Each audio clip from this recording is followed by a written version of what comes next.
Hello and welcome to the next in our series of webinars by the CTA on our property life cycle. Our last webinar covered taking on a new lease and can be found in our video library on the website thecta.co.uk. In today's episode, we'll be looking at renegotiating your lease, and often can be sometimes called re-gearing of a lease. Which is essentially a negotiation of your existing lease part way through the lease term. Since millions of businesses have struggled with overheads over the last 18 months, many tenants have are sorting to or considering renegotiating the terms of their lease. In this episode, we've got Tony Milligan, who's head of membership for the CTA, Paul Rayburn, MD from Rayburn Consulting, and Martin McKeague, who's a partner at Walker Morris. Welcome, gents. And if I can just give you 2 minutes each just to give a quick introduction of yourself, starting with yourself, Paul. Hi, I'm Paul Rayburn. So as Stephen said, MD of Rayburn Consulting and some other niche property consultancies.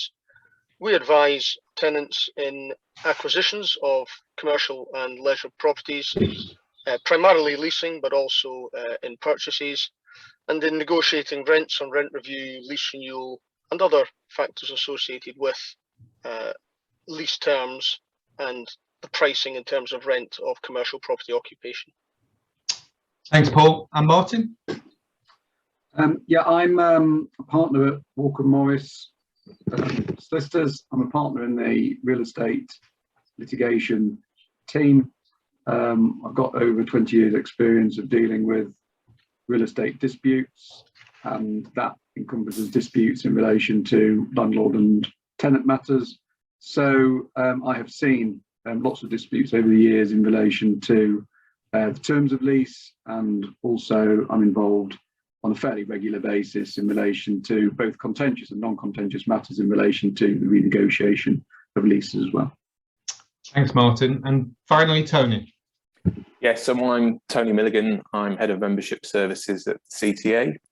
My background is property. I'm a chartered surveyor, and throughout my career I've acted for tenants. I've managed a number of large portfolios of tenanted properties, and that tends to involve quite a lot of renegotiating of leases. So I've got a fair bit of experience in this topic today. I also deal with a lot of the advice issues that come through to the CTA. So quite often you'll probably end up talking to me if you have an issue with your lease or your landlord. Thanks, Tony. So in my introduction, I gave sort of the past 18 months reasons why a tenant may want to consider renegotiating the lease, but that's not the only reason. To the panel as a whole, really, what other reasons would there be that a tenant would want to renegotiate the terms? Paul? I'll kick off on that. Thanks, Stephen. So you may wish to negotiate terms of a lease because for positive reasons. There's been a primary negative reason through the pandemic: inability to occupy and trade, and therefore a fall in revenue, difficulties in paying rent, and other costs associated with occupying the property. But there can be positive reasons for wanting to renegotiate lease terms as well. For example, because you expect to be there longer than a break clause that you have in your lease, and the appreciation that if you surrender that break clause, so have it removed from the lease, you may receive in return a payment, if you like, from the landlord to do that, because you're making their investment more valuable by removing the break clause. So that payment may be in reduced rent or a rent-free period or similar. Another positive reason by which you may wish to renegotiate the terms of your lease would be because you're expanding and the landlord owns adjacent properties or more space in the same building you're in, and you wish to expand into that space. So there are many instances, both positive and negative, which can trigger the need to at least attempt to negotiate different terms within your existing lease contract. Thanks, Paul. So again, you've made the decision that you want to sort of renegotiate these terms. So I guess the most important factor to understand them before you even enter into those negotiations is understanding your contractual agreement and what your lease terms are. Martin, is it just worth time spending some time on what that legal contractual arrangement is in a lease? Yes, Stephen. I mean, a lease, I suppose, is like any contract, apart from one material respect, which I'll come on to. It is a binding contract, and obviously, once you enter into a contract with your landlord, then you are essentially bound by those terms, and you can only vary those terms with the agreement of your landlord. What sometimes happens, and where disputes can sometimes arise, is that the parties will have discussions about varying terms of the lease, and they may then act upon those discussions. So, for example, the parties might discuss that the user provision in the lease isn't sufficiently wide to encompass all of the business activities the tenant wants to carry out. So they might have discussions about that, and the tenant might then start to use the premises in those wider purposes.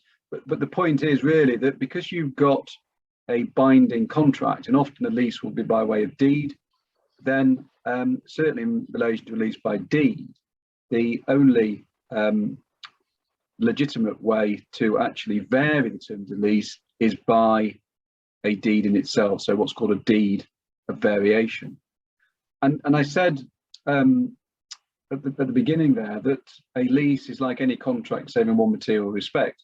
And the principal difference is this, that a contract will only be generally binding between the parties to it.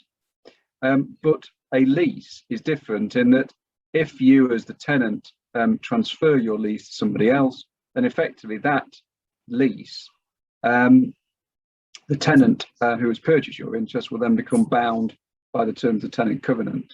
So in that respect, a lease is a contract, albeit it is one that can be transferred to third parties, whether to a new landlord or to a new tenant, and it will then be binding on those parties through something that's called privity of estate. So it's important to recognise, and I think we'll come on to discuss this in a little bit more detail later on, that actually, although you might divest yourself of your lease, you might transfer your lease to another tenant, but it isn't necessarily the end of your liabilities in relation to the performance of the tenant covenants under the lease.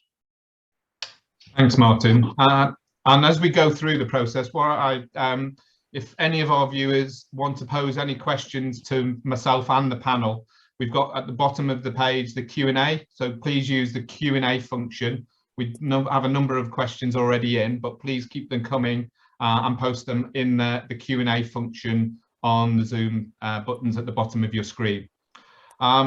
So I guess we've talked about understanding your contractual agreement, Martin, and I guess we're now entering into that negotiation. We've decided we want to vary the terms. We want to sort of look at expanding what is in the contractual agreement. And I guess, in any part of negotiation, you need to understand the landlord's position before you can enter into those negotiations, and trying to understand their priorities of why they hold the property, whether it's a cash position for income generation, whether it's pure asset value, whether it's a long-term or short-term investment. Paul, what's important in terms of understanding the landlord's position before you go into that negotiation? Thanks, Stephen. It's doing as best you can to put yourself in the landlord's shoes, and understanding, as Stephen was touching on there, what might be in it for the landlord, if anything, in terms of what you are proposing. So in terms of renegotiating your lease terms. So I gave an example earlier on of if you have a break clause. So let's say we are 1 year into a 5-year lease and you have a break clause next year in your favour, a second year anniversary break clause. If you are now confident that you have no intention or no need whatsoever to operate that break clause because your business is going great, rather than just letting it pass, you may wish to go to the landlord and suggest that you surrender the right to that break clause now, inferring that in the alternative, you might operate it and you might relocate, and therefore the landlord loses a tenant. If you've been a good tenant and you pay your rent on time, the place looks good, you honour your covenants under the lease, there may be scope there for a negotiation with the landlord to receive something in return for you surrendering that break option. For example, a rent-free period or some other concession. So it's trying to gauge as best you can relative to what you have to offer, because you want something, but is there anything in it for the landlord? To try to gauge as best you can the strength or otherwise of your negotiation. Thanks, Paul. Anyone else in the panel to add to that? Yeah, I'd just say it's always worthwhile trying to understand the landlord's position. Any intelligence you can get on that is probably going to do you huge favours to an extent. And I'm thinking perhaps along the lines of, what plans does the landlord have for that particular building or row of shops that he owns? If he's, if your neighbours have moved out and you're the only one left, and it might suggest that he's intending to redevelop the building, and there may be strength in your negotiating position in that, for example. But yeah, I think the sort of underlying point there is that, yeah, it's best to try and understand as much as possible about the landlord's position. Thanks, Tony.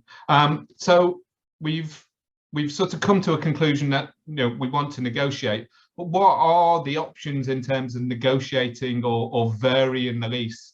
I guess one is the legal impact of what a variation to a lease is, Martin, but I guess and Paul, you mentioned it really is that there may be reasons such as expansion, contraction, or even a change of use.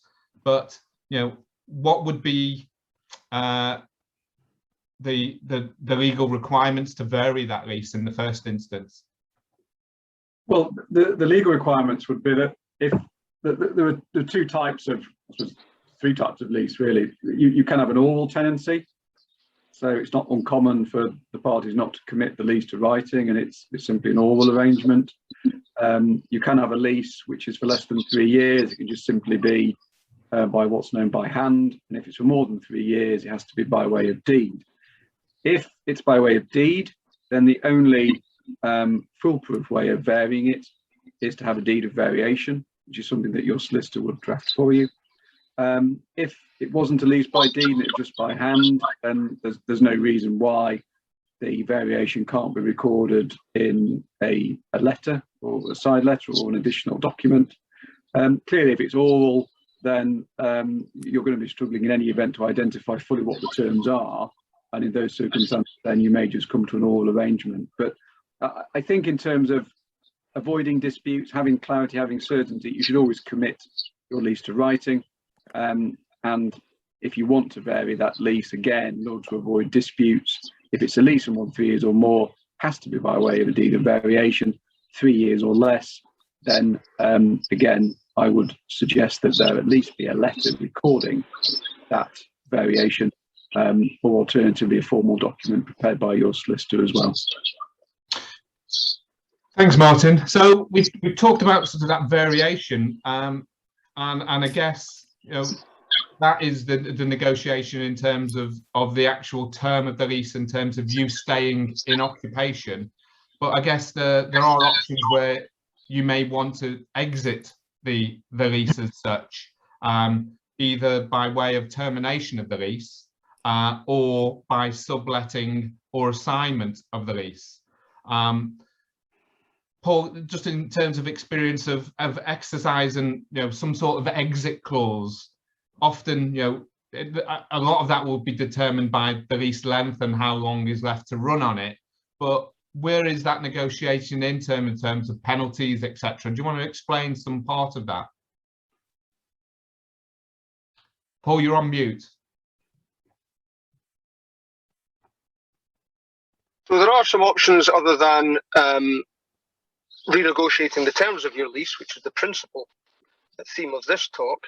Yes. We did cover last week briefly about break clauses and the flexibility that they provide for the tenant. So break clauses are relatively common these days, and any lease that's been negotiated in certainly the past 5 to 10 years, probably if the tenant was well advised, will include a break clause, generally if the lease is any longer in terms of its actual term than 5 years. So a break clause is an option both to escape and to renegotiate your terms, as I said, because you could surrender that break clause to the landlord. In the absence of having a break clause that coincides with your need to exit, to get out of your lease contract early, your options are twofold in terms of disposing of your lease. Martin touched on them earlier on. Most leases allow, not all, but most leases will allow tenants to either sublet the premises or to assign. And to assign is to effectively sell, if there's a value to it, but certainly to transfer your lease contract to somebody else who takes your place as tenant. It's not overly straightforward. There is both statute which governs that, and there are contractual provisions that will be bespoke to your lease, which govern what you can do. So, for example, it is common that where you will be allowed to sublet, subject to landlord's consent, which cannot be unreasonably withheld, it is common that subletting cannot be at less than the rent you are paying, at less than the passing rent. And this can create a problem if the rental value in the open market is now actually less than the level of rent you are paying. So there are these various obstacles that can arise, and there are ways around them, which is why you need the professional advice and input. But assignment and subletting are options. The break clauses we've just said. And then otherwise, an out-and-out surrender, which is, again, a set of negotiations, no contractual provision for that. It is a set of negotiations between the landlord and the tenant, and the landlord may want a surrender, especially if you have been able to line up for the landlord, either through an approach that's been made to you or your own marketing, a replacement tenant, and one that will pay more rent than you pay, and is at least as good a covenant as you are. So then you've made it attractive for the landlord to accept that surrender. So in a summary of various relatively complicated avenues, those, Stephen, I would say, are the principal avenues to escape, other than renegotiating your terms to stay in place. I think one point that I'm sure, Paul, you'll probably ask this as well, and certainly we are asked this as lawyers, is that if a tenant wants to exit a property and wants to agree a surrender for whatever reason that may be, they'll sometimes say to us, well, what surrender premium am I required to pay? And the short answer to that is that there's no fixed calculation. It's simply a matter of negotiation between you and the landlord, and it will depend on a myriad of factors, some of which Paul has outlined there. But I think as a tenant, you can expect, if you're going to your landlord to ask for a surrender, then unless the landlord has somebody else lined up or it's a redevelopment opportunity, then the landlord will, have that income stream for the next X number of years in its lease. And therefore, then, if it is going to allow the tenant to divest itself of that liability, then you can expect a correspondingly large premium discounted by a percentage in terms of accelerated payment. But so that there is no fixed formula for what a surrender premium would be. It's simply a matter for commercial negotiation between the parties, and will depend on relative bargaining strength to a large degree. Absolutely correct, Martin. And so I was just going to add there, absolutely correct, as Martin's saying. And another issue with a surrender is, unless you know for certain that the landlord has a replacement tenant lined up to literally step into your shoes, which you would probably only know if you've lined that tenant up and the landlord is negotiating with them. The other issue you have in surrender, as regards that surrender premium Martin's talking about, is the landlord may well say, well, look, this would have happened at the end of your lease anyway, or at the break. You're wanting to go early. I will agree to that if you pay me X, which is to cover my loss of rent, the fact that I may have an empty rates liability, and in particular, dilapidations. So the price to go early can be huge. And on the face of it might seem like a ransom, but when you start breaking it down, often it is not. And I think the other point is this, that which sometimes gets lost, isn't it, in surrender premiums, that it's not uncommon at the beginning of the lease for the tenant to be given incentives. The tenant might be given a contribution to fit out. The landlord might even have fitted out the property at its own cost and expense, and therefore those costs are then built into the rent over the term of the lease. And therefore then the landlord will expect to be effectively compensated for those concessions as part of the overall surrender discussions. And I guess, sorry, just to add to that, I guess it all will depend on the market conditions out there. If you are paying a below market rent, the landlord may be more favourable to terminate because he knows that the rental he can achieve beyond your agreement could be better. And conversely, if the market rents are much lower than what you're paying, he's going to be much more reluctant to enter into those negotiations. Yes. All I would say about surrenders really is that if you do surrender your lease, you're surrendering all your obligations, and completely, and you walk away on a clean break basis. And that's not necessarily the same when you sublet or assign your interest, as Martin hinted at earlier. What you might end up in that situation is you might get a letter through the door, several years later saying, you owe us some rent for that tenant that you assigned to. Just one final point I should raise is that we talk about surrender in the sense of being a sort of a one size fits all label. There are of course different sorts of surrender. So what's important, I think, is to recognise that if you just surrender your lease and bring it to an end, that obviously brings to an end the obligations going forward, but it won't necessarily release you from the historic obligations that you've already accrued under that lease. So, for example, if there are rent arrears that are accrued, importantly as well, won't release you from dilapidations. So if you're doing a surrender and you want it to be all-encompassing, so to release you from all liabilities, whether past, present or future, it has to be on that basis. And again, in order to record that surrender should be recorded in what's known as a deed of surrender. It's not sufficient of itself, or certainly you won't have that certainty if you just simply agree with your landlord, oh look, we surrendered the lease, here's your payment. That needs to be recorded in a proper document, which is generally referred to as a deed of surrender. So that covers sort of the exit and termination elements, and we've mentioned now two elements: subletting and assigning of the lease. Do we just want to have a bit of an explanation what a sublet is and what an assignment is? Maybe the legal aspect of that, Martin? Yeah, so a subletting, you have different types of subletting. Again, you can have a subletting of whole. So that's where you effectively sublet to another tenant the whole of the premises. You can have a subletting of part. So as you'd expect, that's you're subletting part of the premises. That will very much depend upon your own space requirements. So, for example, in offices at the moment, you might see typically a lot of subletting of part because the tenant simply doesn't need all that space because people are working in different ways to that which they worked before the pandemic.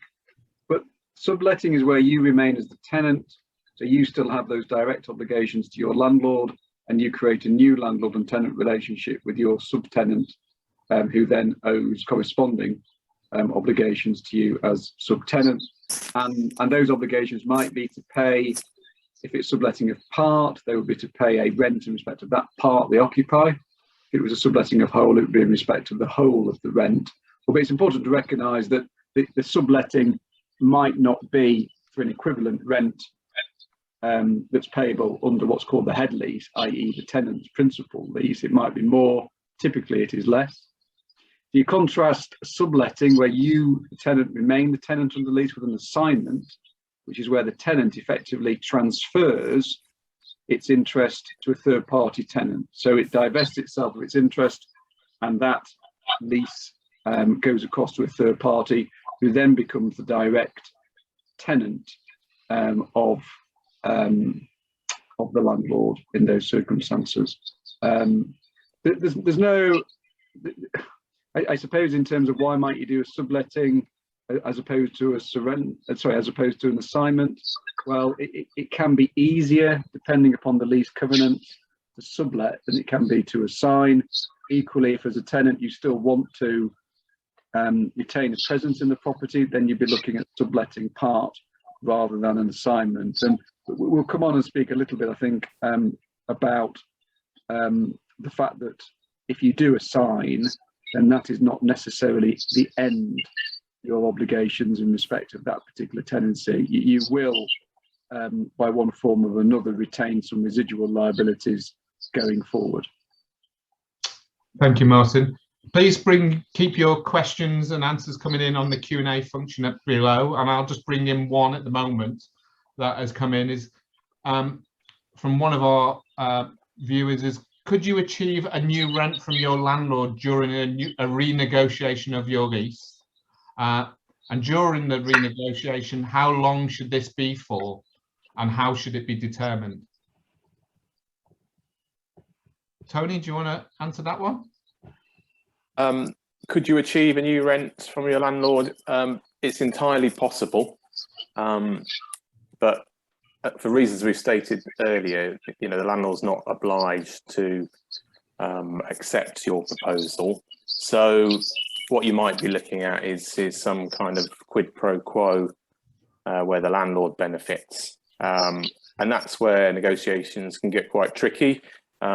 Because the landlord can raise all sorts of things in terms of what he's looking at. So a typical situation would be, well, you want to reduce the rent. And I think the question was, how long for?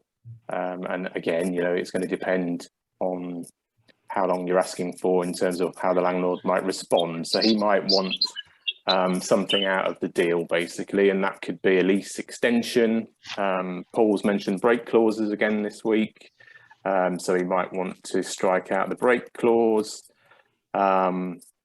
So it does differ from negotiations. When we talked about negotiations for a new lease in our previous session, because the parties may be in different positions. And if you're trying to negotiate your rent downwards, it does suggest that your financial position might be a little bit different to when you took on the lease in the first place. So there are a number of factors that a landlord will be looking at to decide whether or not he's open to that sort of suggestion. Is there something he can get in return? Right. Thanks, Tony. And another question was how would this differ as a lease negotiation from that of negotiating a new lease? Paul, any comment on the difference between a renegotiation and negotiating the initial lease term? On the face of it, there may be many similarities, but in negotiating, excuse me, sorry. Oh, looks like we've lost Paul. Yeah, he may have gone, but just to sort of fill in there, I sort of touched upon it in my answer. There will be differences just depending on how your position has changed and why you're asking. You wouldn't call the landlord up and ask him if you can pay more rent. So you'll always be looking for a rent reduction. So that that's immediately going to ring an alarm bell with the landlord, and he may start to worry about whether you're able to meet your commitments to the end of the lease, and then that will weaken your negotiating position even further. So you have to be quite careful in how you approach these negotiations. Whereas when you're at the start of your lease, it's a little bit more open book. Sorry, Paul, you cut out then, so you've rejoined us. Tony's just sort of gone through essentially some parts of that, but I don't know if you wanted to add some words of wisdom. Okay, my apologies. The problem of trying to do a Zoom meeting in your car and people phoning you. So my apologies, folks. No, all I was going to say there is, and hopefully not repeating anything Tony said, compared to negotiating a new lease, we covered briefly last week that most commercial leases in England and Wales are subject to what are effectively called protected tenancies under the Landlord and Tenant Act 1954. There is a right to a new tenancy. So that backdrop serves to balance the negotiating position very much so that the landlord and the tenant are on an even footing. Whereas when you are looking to renegotiate during the currency of the contract, renegotiate or re-gear your lease, there is no such protection. You have no entitlement to new terms to your lease. It is absolutely down to the strength of relative negotiating positions, which may or may not be in your favour. You're trying to persuade a landlord who, on the face of it, has a guaranteed income stream for the term of that lease to accept something different. So you have to be something of a salesperson, I guess, to sell to your landlord what the pros are in the arrangement, other than simply saying, well, I might go bust. Who are you going to have instead? So you're on a fundamentally more shaky negotiating position because it's not being levelled by statute, but you can make it stronger depending on what it is you have to offer. So like you were saying earlier on, Stephen, understanding as best you can what's in it for the landlord, putting yourself in the landlord's shoes. And I guess that's then puts more sort of gravitas and concentration on understanding what your contractual agreement is. And Martin, you touched on it before, is the covenants, because often there's covenants within a lease that restrict some parts of this negotiation, such as that, you know, the rent may not be varied in years 1 to 3, etc. Again, is it maybe worth just explaining what the covenants within a lease are? Yeah, I mean, you'll have positive covenants in the lease. So, for example, the most obvious one being the covenant to pay the rent.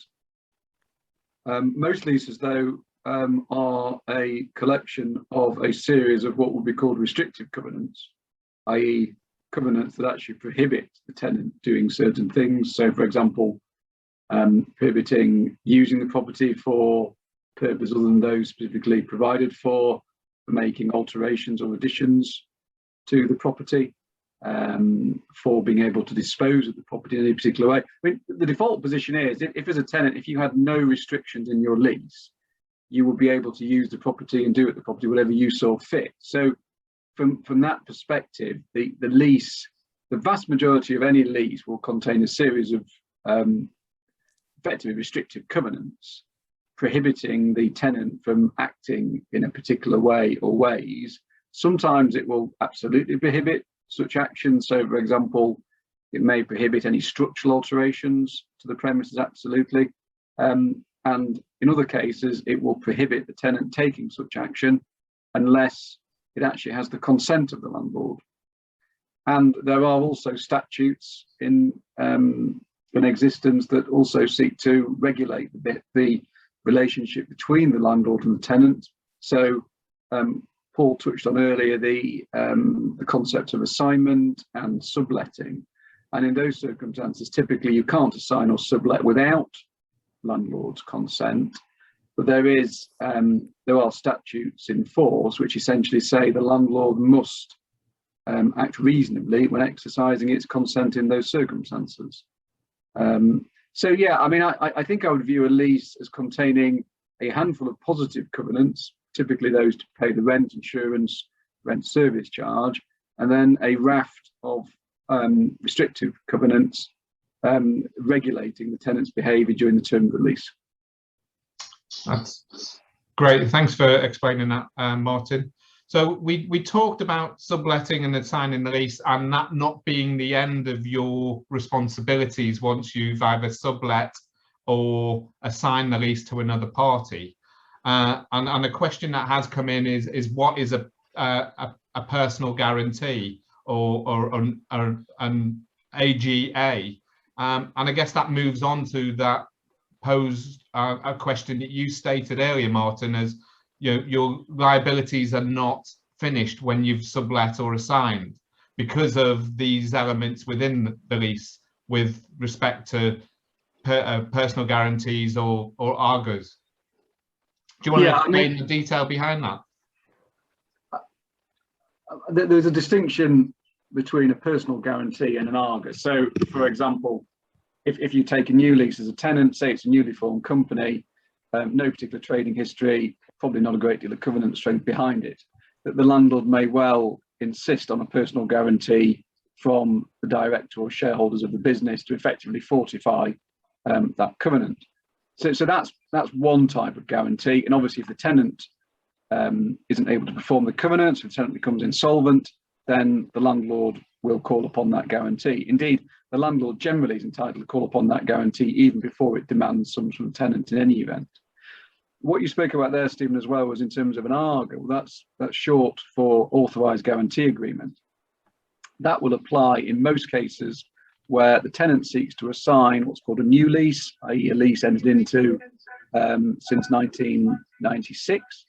And if the tenant wants to assign its lease to a third party, generally the landlord will be able to insist upon an authorised guarantee agreement. And that essentially means that the outgoing tenant is still liable to perform all the tenant covenants in the lease for such time as the lease remains vested in the third party who is assigned the lease to. So in that sense, although you might think to yourself, phew, I've got rid of my lease now, unless you're actually transferring that lease to a solid, dependable covenant, you might find that it only provides short-term relief, and actually the landlord is back to you in the not too distant future saying, sorry guys, your assignee is not performing, and therefore then I'm calling upon you to perform a tenant covenant under the terms of the ARGA. Thanks, Martin. Another question. Sorry, go on. If I may, just on personal guarantees, landlords love personal guarantees, and you might find yourself as a tenant to be under a lot of pressure to accept that. But there are alternatives where you could offer a rent deposit instead. My advice would be that would be a better option because you can find yourself, as a lot of tenants are finding at the moment who have given personal guarantees, that particularly as a result of the eviction moratoria, landlords have found loopholes in the law where they're prevented from taking certain action against tenants, but they can go after guarantors. And also the legal implications of being a guarantor personally for the covenants of a limited company obviously stretch way beyond what you might have anticipated, and what you don't want to find yourself in the position of a landlord going after your personal assets because the tenant company couldn't pay the rent. So yeah, try and avoid personal guarantees if at all possible. And then what would be the option without a personal guarantee? Are we talking rent deposits? Well, yeah, that's one way of doing it, and again, it's going to be open for negotiation as to how much of a rent deposit you offer. But you might want to think about how much you can afford at that time and what's appropriate. And it's going to depend on the strength of your negotiating position. And I guess often we come across this sort of way up between a personal guarantee and a rental deposit. Could or should a landlord ask for both? Is it one or the other, or can it be a mixture of both, Martin? It can be a mixture of both, Stephen, really. It all depends on covenant strength, bargaining power, really. I mean, obviously, the stronger the tenant covenant, the less need there would be for fortification of that covenant. Conversely, the weaker the covenant, the more they would need, the landlord would ask for additional security to be provided. So, I mean, it is generally one or the other, albeit there's no hard and fast rules again, Stephen. That I think I would echo what Tony says, that I suppose from the individual's perspective, a PG should probably be behind the queue in terms of a rent deposit deed. I mean, I think one of the issues at the moment is, it's a subject for another day, but because of the number of CVAs going around that have been happening in terms of tenants being able to sort of modify and discharge their liabilities, I think more and more landlords now are asking for PGs, because that effectively is a means of offsetting the risk of a CVA in the future in relation to a tenant company. That's certainly. So I was just going to add to that, if you don't mind, Stephen, that of course, certainly Martin's observation there is our experience in transacting properties, that personal guarantees are probably more vociferously pursued by landlords now than ever before, for the reasons that Martin stated. A possible and certainly something that a prospective tenant should negotiate as a safeguard is to seek to have a long stop date on that personal guarantee. So not that it runs for the entire duration of the lease. So it's striking that balance. You know, I appreciate, Mr. Landlord, that you require some security or certainty because I've got a new start business with no trading record. But if we get 2 years into this 5-year lease, whatever, some long stop date, and I've performed my covenants by that point, then that personal guarantee should fall away. So that's a common thing that can be negotiated in, but you'd be surprised how seldom it is sought. Thanks for that, Paul. A last question that's come in is, what does security of tenure mean, and how does that impact lease renegotiation? Is that something, Tony, that we are often asked as members, is that what is my security of tenure, and probably the legal point of view, Martin, as well, because it's quite a powerful part of that lease, your entitlement to the lease. How does it impact the lease, and what does that prove in terms of renegotiation? Yeah, I mean, quite often, we do have inquiries from our members around lease renewal rights. And I'll let Martin explain it, because I'm sure he can do it a lot better than I can. But yeah, in terms of whether or not the tenant has security, which is effectively a right to renew their lease, statutory right, and whether or not that exists, and quite often tenants have to give that up as part of the negotiations of a new lease. But once they have negotiated it, it's very difficult to renegotiate that if you're a landlord, and it's something of value for a tenant. Yeah, I mean, the security of tenure is a pretty large subject in itself, but I mean, broadly speaking, leases fall into two camps: ones that have the protection of the Landlord and Tenant Act 1954, and ones that don't. The default position is, assuming it's a business tenancy, it will have the protection of the Act unless it's excluded at the outset. I don't think really the security of tenure really plays any particular part on renegotiating your lease at year 3 when you've got a 10-year lease, because it's not going to come into play until the end of the lease. I suppose that in terms of where it will obviously have a significant impact is at the end of the lease, whereby the tenant is automatically entitled to a new lease on terms to be agreed, or if you can't reach an agreement, then they will be determined by the court. So there's an automatic right to renew, save in limited circumstances where the landlord is able to oppose renewal, for example, where it might want to redevelop the property, where it might want to occupy the property for its own purposes, or in limited circumstances where the tenant is or has been in default in relation to the payment of rent or the general repairment condition of the property. So security for tenure effectively gives the tenant an automatic right to a new lease for a maximum term of 15 years. I think we touched on this in the last session, that perhaps has less importance now, particularly, for example, in the retail context where supply exceeds demand significantly.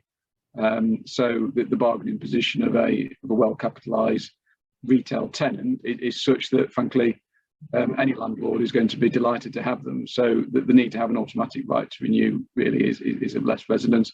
We'd have more resonance in hotter areas such as I don't know, in light industrial or logistics, things like that. So it is an important piece of legislation, still is an important piece of legislation, I suspect will be for the number of years to come. Thanks for that. And I guess what we've talked about is the legal rights, and we've talked about a lots of terminology in terms of varying the lease, exercising clauses, the contractual elements. But I guess in entering into any renegotiation, it's looking at what is a shared burden, the risk reward, and a quid pro quo for both parties. Paul, in terms of that negotiation, what are that fundamental aspects that you would really want to go into and think about as part of any negotiation, really?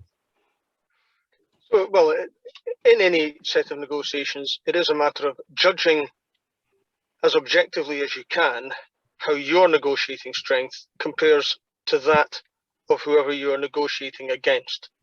So covering the myriad, in a nutshell, covering the myriad methods we've discussed today of how to either escape a lease or renegotiate it, there are obviously a whole gamut of negotiating tools potentially available to both sides. So at the strongest position for the tenant, there is negotiating a lease renewal that is a protected tenancy under the 1954 Act. As I described it earlier on, that levels the playing field. At the other extreme, you have the attempt by a tenant to renegotiate the terms of its 10-year lease in year 2, who has nothing really to offer the landlord to tempt them to accept less security than they perceive they have, i.e. another 8 years at the rent you are paying. So you have to try and make that more attractive. Like I say, at the extreme, maybe lining up a replacement tenant who will pay more rent and commit to a longer lease, for example. So in a nutshell, you must always be attempting to gauge as best and as objectively as you can how your negotiating strength fares relative to that of whoever you're negotiating against. Thanks, Paul. One that has come up quite often as well, and respects to some of the legislation that the government has brought in, and I'll leave this as a last question, is there not an expectation on landlords to assist tenants without adding conditions as such as extra term or improved covenant in the current marketplace? It's a difficult one, as we're talking about coming up with a solution that benefits both parties, and there's always got to be give and take. But in the current climate, I guess there is some elements of the code of practice that talks about this expectation on landlords. Tony, do you want to sort of add to that? Well, I mean, if you read the code of practice for landlord and tenant relationships during the pandemic, it does say that tenants should expect this quid pro quo, that landlords are entitled in return for any rent concessions to ask for example, extra term, removal of a break clause, and any other negotiated point that they think is reasonable. So whilst the landlord should show some understanding in terms of the tenant's position, if there is a reasonable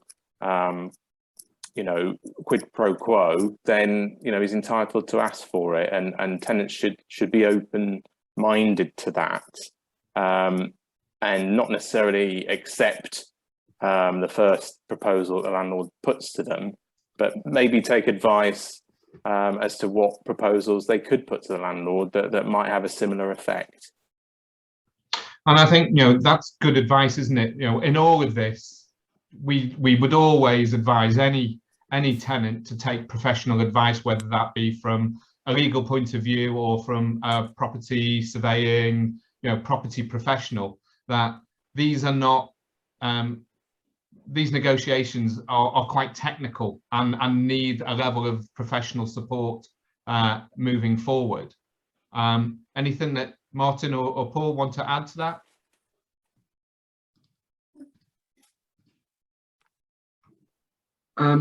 Yeah, I mean, I think you're right, Stephen, that these are matters which ultimately, if you can obviously conduct the negotiations, whether yourself or through an agent, but I think if you do reach an agreement with your landlord, then you shouldn't be happy just to do it on a sort of handshake or on a general understanding. These things should be committed to writing, whether in the form of a simple side letter on the most informal basis or through a deed of variation. I think I know there's a temptation to sort of perhaps save the cost and money of doing that, but ultimately, in my experience, it's worth actually spending a bit of money up front to make sure you've got things properly documented.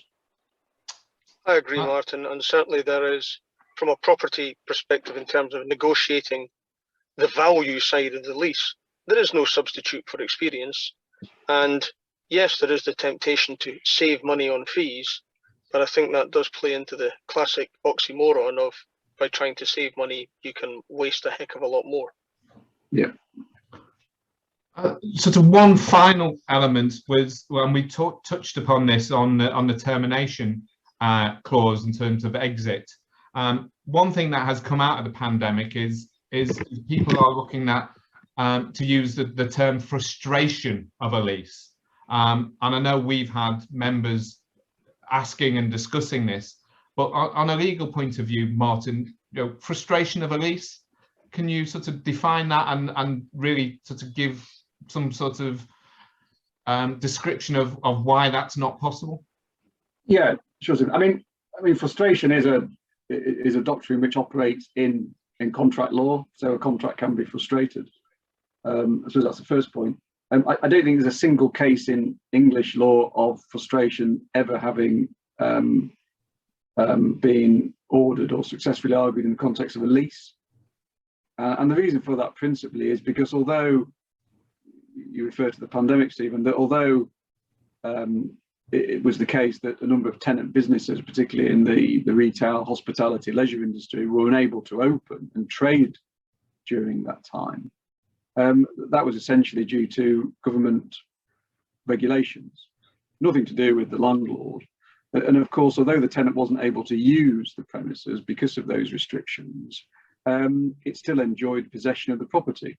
The landlord wasn't able to let the property to a third party because the lease was still there. So in a sense, although it may seem a slim pickings to a tenant, although they weren't able to use the property, the lease was still in place. They still had the benefit of the property in that sense. So once you conclude that the tenant still got the benefit of the property and that the landlord can't let to other persons, a frustration argument just becomes essentially hopeless, really. So I mean, if any tenant is thinking about seeking legal advice about frustration, or they're being told that it's a good argument or there's an arguable case there, then never say never, but they'd be making new law if effectively they were able to sort of get home on that sort of argument. So I think I'd save you money. Thanks, Martin. And then just finally, thank you all for your participation. And as we do in all of these webinars, is just each of you one takeaway from today in terms of thinking about renegotiation. What is the one thing that you would take away from today's webinar? Paul? Know your opposition so that you can gauge your negotiating strength, and be imaginative and positive in developing your negotiating case. Thanks, Paul. Martin? It's not quite a sort of renegotiating point, but I think we touched on assignment of the lease, and that if, for example, you do manage to assign the lease, then just bear in mind that that might well not be the end of your liabilities in relation to that lease. And finally, Tony? I would just really underline the point I think we've all made, really, that it's really worthwhile obtaining some initial advice at least. So you you know what you're in for. You know, someone who can look at your position and potentially the landlord's position and give you some, you know, good initial advice before, you know, you go off on a, you know, potentially perilous tangent. Thanks, Tony, and thanks for all of our candidates today in terms of speakers. Our next webinar in the series is on the 13th of October, and we will be covering rent reviews. That will be followed by the 3rd of November on lease renewal. And then finally, to end the series on property life cycle, on the 17th of November, we'll be covering dilapidations. I'd like to thank the panelists, and I'd like to thank you, the audience, for tuning in, and we'll see you on the next webinar. Thanks again, and have a good afternoon.